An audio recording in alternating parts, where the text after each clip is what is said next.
lá, pessoal, continuando a nossa explicação, aí eu enviei para vocês um material chamado Normas Jurídicas. Então, vamos lá. As normas jurídicas, como eu falei no vídeo anterior, elas buscam o bem social, tá? Elas esperam orientar a conduta para concretizar valores sociais, sendo o maior deles a justiça, tá? Elas são dotadas de bilateralidade, atributividade e coercibilidade. Já vamos falar adiante.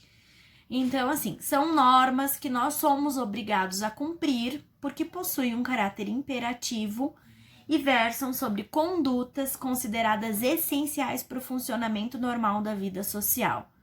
São regras que visam a satisfação do bem coletivo, o equilíbrio das relações humanas e a manutenção da ordem na esfera comunitária. Portanto, não estão sujeitas ao livre-arbítrio da vontade individual. Então, o que a gente traz aqui? Que elas buscam o bem social por quê? Acima de tudo, buscam a boa convivência comunitária.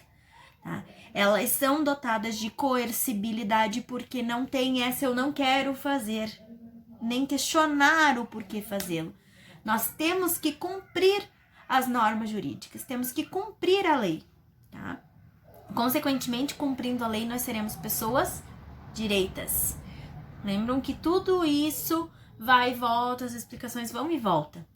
Então, assim, elas têm caráter imperativo porque elas determinam uma conduta e essas condutas versam sobre situações para que a vida social esteja em pleno funcionamento. Elas visam o bem coletivo acima de qualquer coisa. Então, elas são iguais para todas as pessoas, na grande maioria das vezes, né? Elas aplicam-se a todos e não estão sujeitas à nossa vontade. Eu não posso deixar de fazer porque não quero. Porém, aliás, posso deixar de fazer porque não quero, mas cumprirei uma pena, estarei sujeito a um ato de coerção por estar descumprindo a lei, certo?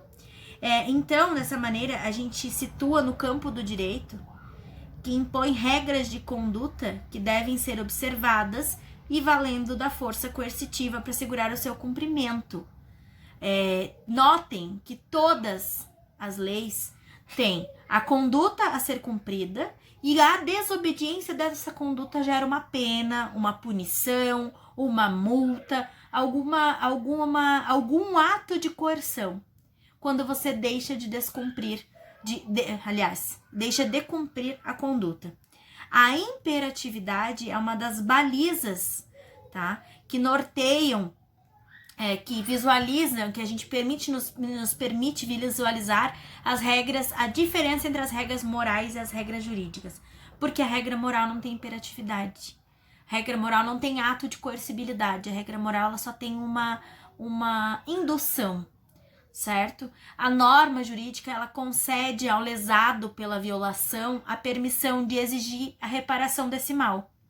Autoriza ao indivíduo prejudicado a acionar a justiça, ao poder público, para que esse utilize a força que possui para assegurar o cumprimento. As regras morais não possuem essas características. Não há ninguém que vai julgar e atribuir uma pena quando você descumpre uma regra moral. A tua consciência vai te julgar. A consciência das pessoas vão te julgar. Mas você não vai cumprir uma pena porque está descumprindo uma regra moral. O máximo que vai acontecer é você passar vergonha, ficar com culpa, com peso na consciência, ser julgado pelo olhar dos demais. Mas é somente as normas jurídicas que vão lhe punir de forma proporcional, com a restrição da tua liberdade, com a restrição de alguns direitos, com a imputação de uma multa para ser paga quando você descumprir a regra jurídica. A gente tem, entre as regras morais e as regras jurídicas, a chamada teoria do mínimo ético. Ela é defendida por muitos filósofos e doutrinadores de direito e ela classifica o direito como uma parte da moral.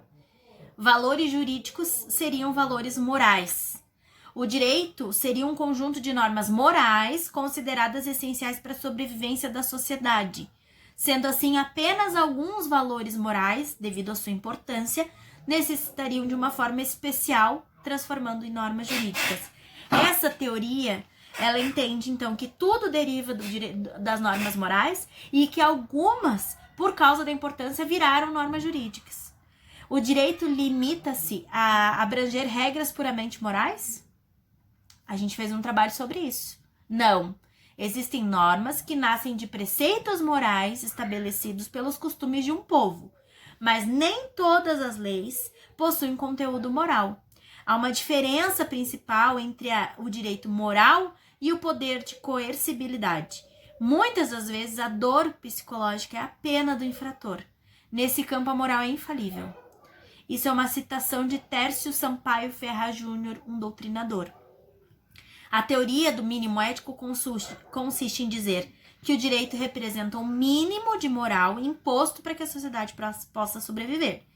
Como nem todas as pessoas levam em consideração a moralidade de um ato ao praticá-lo, sempre existe um violador da moral, surge então a figura do direito, como instrumento de imposição das normas de forma mais rigorosa.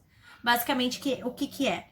Tudo que era moral permaneceu moral. Quando uma pessoa violou a regra da moral, observou-se, né, que precisa-se de regras mais rígidas, porque muitas das pessoas não vão dar bola porque a gente diz que é regra moral. E por esse motivo, essas regras morais viraram regras jurídicas. Isso é uma teoria do mínimo ético. As regras seguidas naturalmente, moralmente. Perdão, gente, eu tô com a rinite atacada. Aquelas cumpridas por obrigação, coação. Então, assim, quando eu tenho pra mim algo que é moral, eu vou cumprir porque eu tenho na minha essência que é moral. Quando eu não tenho essa noção de moral, eu só vou cumprir porque eu sou obrigada. Essa é a principal diferença entre as normas jurídicas e as normas morais. A coercibilidade das normas. A moral é o mundo da conduta espontânea. Não existe moral forçada. Isso é uma observação muito relevante, inclusive para a nossa vida. Devolver um objeto ao dono porque é dele, né? Porque obriga, não é um ato de moralidade. Porque não houve vontade espontânea. A gente não dissimula a vontade. A gente não dissimula a moral. A gente faz as coisas que entende morais porque sabe que são morais. Não porque estamos com medo de cumprir uma pena, de ser julgados ou porque tem alguma coisa nos obrigando a fazer. A moral é isso. A moral vem da gente, vem de dentro. Eu não preciso que uma lei me diga que eu só vou fazer isso porque se eu não fizer eu vou cumprir uma determinada situação, um ato de coerção. A moral, ela age no nosso íntimo, lá antes de a gente exteriorizar. Não vou fazer porque isso não é moral. E aí eu trouxe para vocês uma tabelinha chamada norma jurídica igual a norma moral. Eu trouxe exemplos claros do dia a dia. Então vamos lá. Gente, eu não vou voltar o vídeo por causa da tosse, tá? Me perdoe.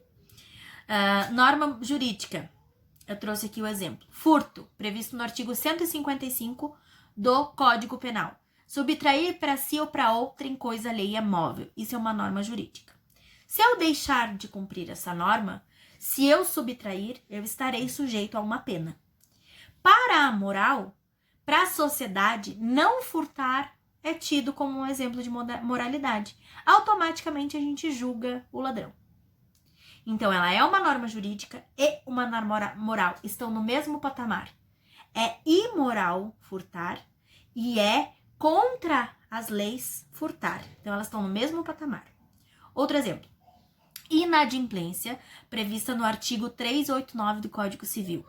O inadimplemento é o descumprimento da obrigação assumida voluntária ou involuntariamente do estrito dever jurídico, criado entre os que se comprometem a dar, fazer ou a se omitir de fazer algo, ou o seu cumprimento parcial de forma incompleta ou mal feita. Consequentemente, na norma moral a obrigação nasce para ser cumprida. Isso tem um brocardo em latim. Pacta sum servanda. A obrigação nasce para ser cumprida. Quando a gente contrata para cumprir. Quando a gente vende alguma coisa, a gente espera que a pessoa nos pague. Então, através do adimplemento ou pagamento. Aquele que não paga ou não cumpre o que prometeu a fazer ou a dar é visto como caloteiro, desonesto. Então, teoricamente, tanto o inadimplemento, quanto na norma jurídica, quanto na norma moral é tido como algo errado. Elas estão novamente no mesmo patamar. Depois eu trouxe para vocês norma jurídica diferente de norma moral. Vamos lá. Artigo 65 do Código de Trânsito Brasileiro. É obrigatório o uso de cinto de segurança para condutor e passageiros em todas as vias do território nacional, salvo em situações regulamentadas pelo CONTRAN. A norma moral prevê isso? Se eu deixar de usar o cinto, eu estou ferindo a moralidade de alguma coisa? Ela configura uma infração administrativa passível de multa, não é um ato imoral. Claro que, se eu for pego dirigindo sem cinto, vou ganhar uma multa. Se acontecer um acidente e eu me machucar, eu sou única e exclusiva responsável por aquilo, porque eu estava deixando de cumprir uma norma jurídica, mas ela não é uma norma moral. Medidas mínimas de terreno urbano, parcelamento do solo. Está previsto na Lei Estadual aqui de Santa Catarina, 17.492 de 2018. É uma norma jurídica. Tá? Na nossa cidade, por exemplo, a gente prevê que um terreno tem que ter no mínimo 12 metros de frente por 30 metros de lateral. Ele tem que ter 360 metros quadrados. Essa é a medida mínima de um terreno. Deixar de observar esta medida constitui uma ação passível de processo administrativo pelo município, mas não é um ato imoral. Não estou ferindo ninguém. Então, ela é uma norma jurídica, mas não é uma norma moral. E agora eu trouxe para vocês norma jurídica diferente de norma moral. Norma moral. Vestir-se formalmente em ambientes solenes. Isso é uma norma moral. A gente não vai entrar de biquíni dentro de uma audiência, dentro de uma sala de audiência. Tá? Até em alguns fóruns, inclusive, não pode entrar de shorts, não pode entrar de blusa regata, não pode entrar de vestido curto, tem uma série de situações. Mas a norma jurídica é andar nu em público, isso não é permitido. Não tem nenhuma norma jurídica que venha instituindo quais são as vestimentas que as pessoas têm que utilizar. Isso é só a moral que dita. A norma jurídica traz que andar nu em público. E a gente tem aqui, não cometer traição. É uma norma moral. Isso fere a nossa moral. É tido como imoral desde sempre. E eu acredito que vai ser para sempre. Tem uma música que fala sobre isso, né? E a norma jurídica deixou de ser crime com a revogação do artigo 240 do Código Penal em 2005. Bigamia é crime, tá? Ter duas famílias, duas esposas como oficiais. Mas o adultério deixou de ser crime. Então, cometer traição para nós realmente é um ato imoral, mas não é um ato jurídico. Tá? Vestir-se formalmente em ambientes solenes é um ato moral, mas não é um ato jurídico. O ato jurídico é andar nu em público. O ato jurídico é a bigamia, que é crime. Vocês estão entendendo a diferença de um e outro? Eu acredito que tenha ficado claro. E façam esse exercício em casa, né, com vocês. Anotem, inclusive, para depois a gente, inclusive, discutir. Peguem uma norma jurídica e façam essa diferenciação. Vocês já fizeram isso no trabalho que vocês me mandaram, mas eu acho interessante fazer essa comparação entre duas situações. Norma jurídica e norma moral na mesma linha de raciocínio. Eu espero que tenha ficado claro. Eu vou continuar mandando os materiais. Nós vamos entrar agora em justiça e equidade. Eu vou disponibilizar o material para vocês. E depois eu mando a explicação. Tá certo? Boa noite.